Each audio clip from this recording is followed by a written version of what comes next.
تعالوا نشوف هنا السؤال ده. الحقيقة هو بأمانة شديدة لغته غريبة حبتين، يعني confusing جدا، ولكن يعني مضطرين نديل معاه. وزي ما قلت لكم دي مش أسئلتي أنا، دي أنا بجاوب الأسئلة بتاعت الإملي المتاحة.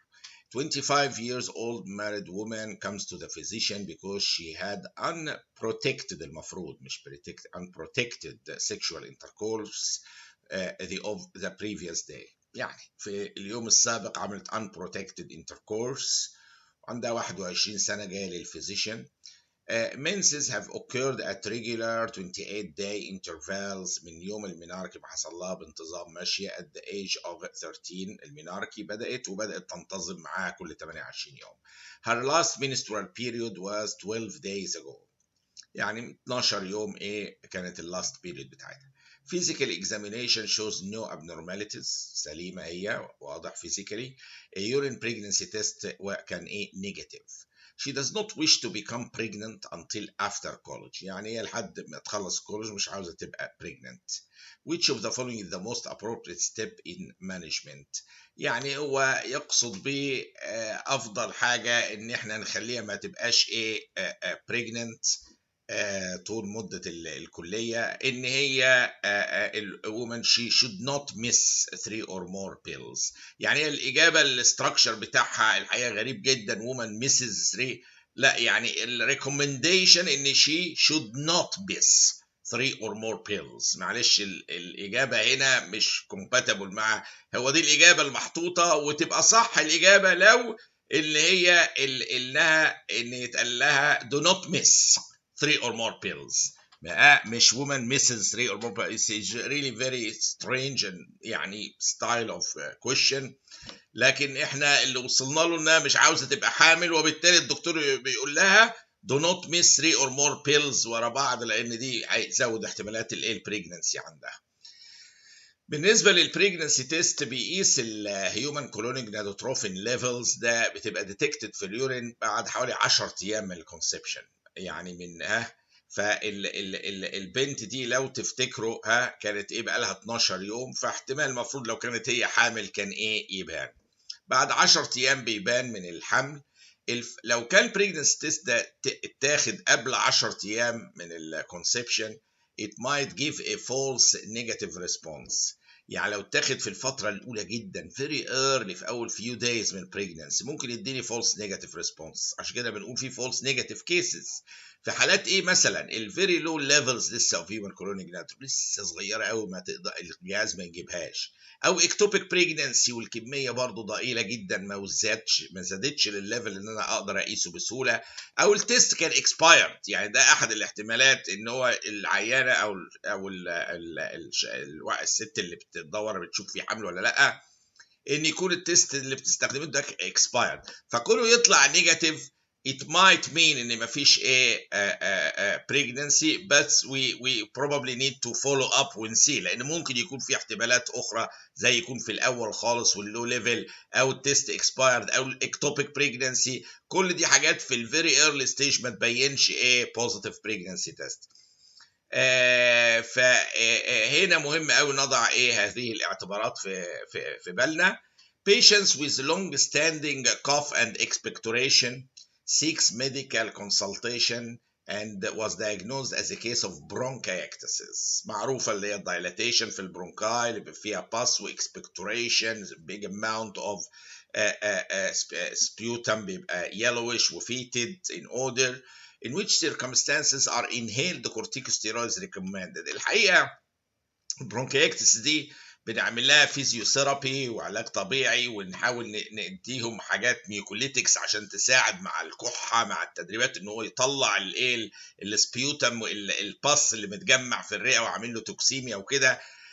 لكن في حالات كتيره النهارده بنحب نديهم الحقيقه برونكو دايليتورز، بالذات لو معاهم سنه ازمه، السكريشنز دي بتنزل وبتعمل ازماتيك اتاكس معاهم، فبيبقى في ناروينج كمان مخليها مش عارفه الشخص مش عارف يطلع السبيوتم كمان عدل. فالكورتيكوستيرويدز الحقيقه ريكومندد قوي لو عندهم اسوشيتد ازماتيك برونكايتس معاها، وده كومون جدا من الافرازات اللي طالعه مع حساسيه. في البرونكاي، مع كده يبقى في شويه element of asthmatic attacks بتجيلهم احيانا، دول نديهم كورتيكوستيرويدز.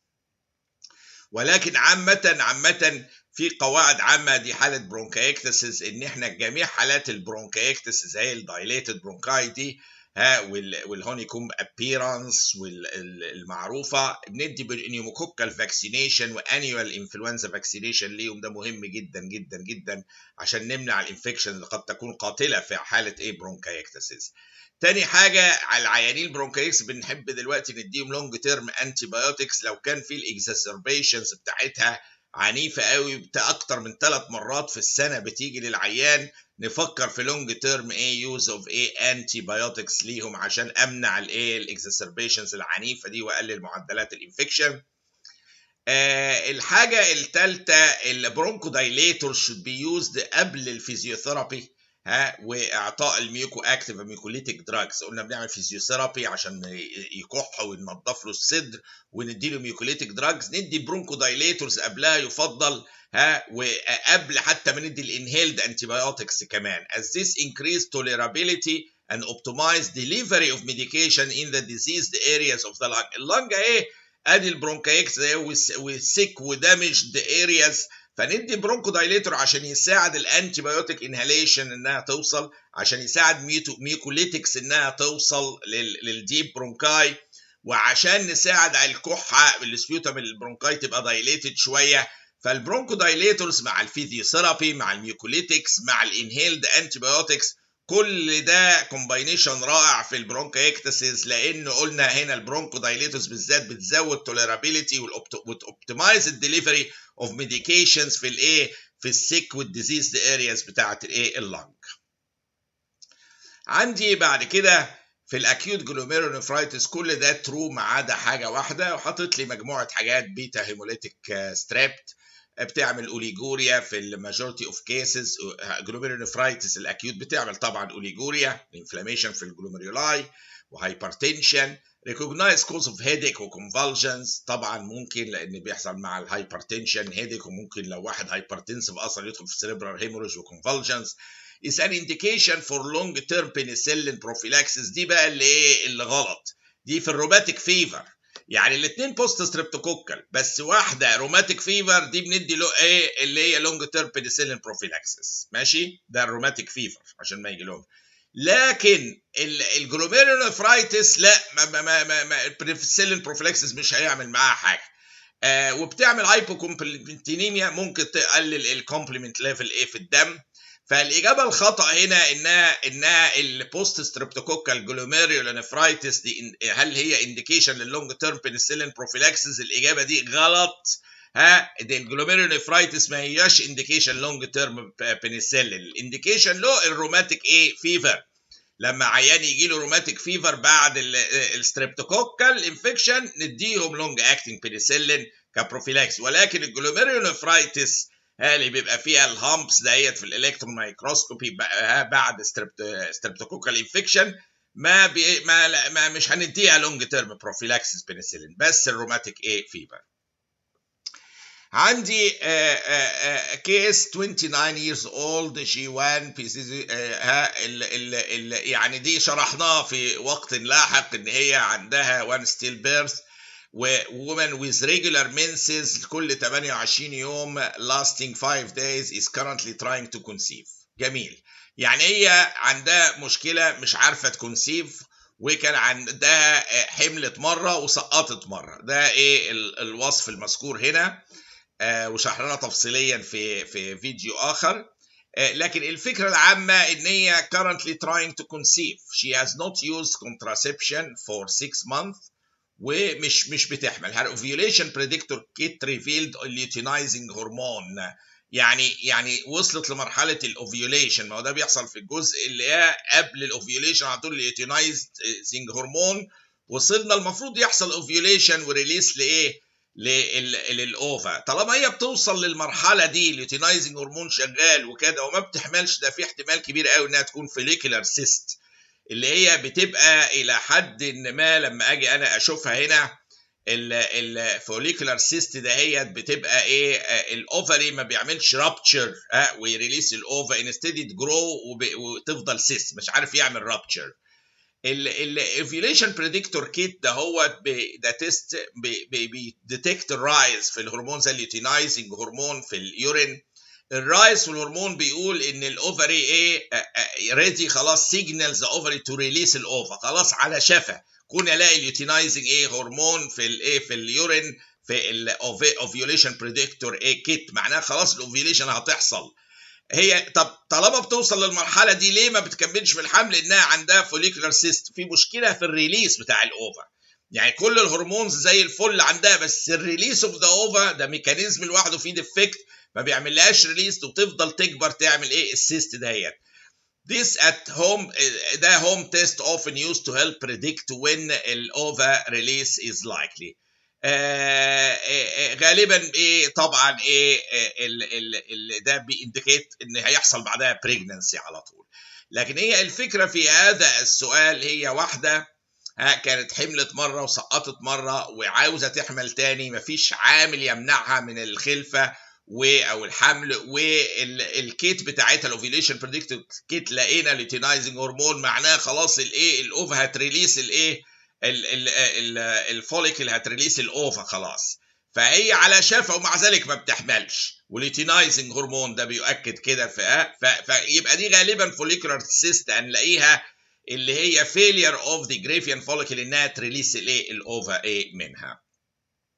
سؤال نمرة 25 ده سؤال هام جدا، يعني مش همه بس هام جدا.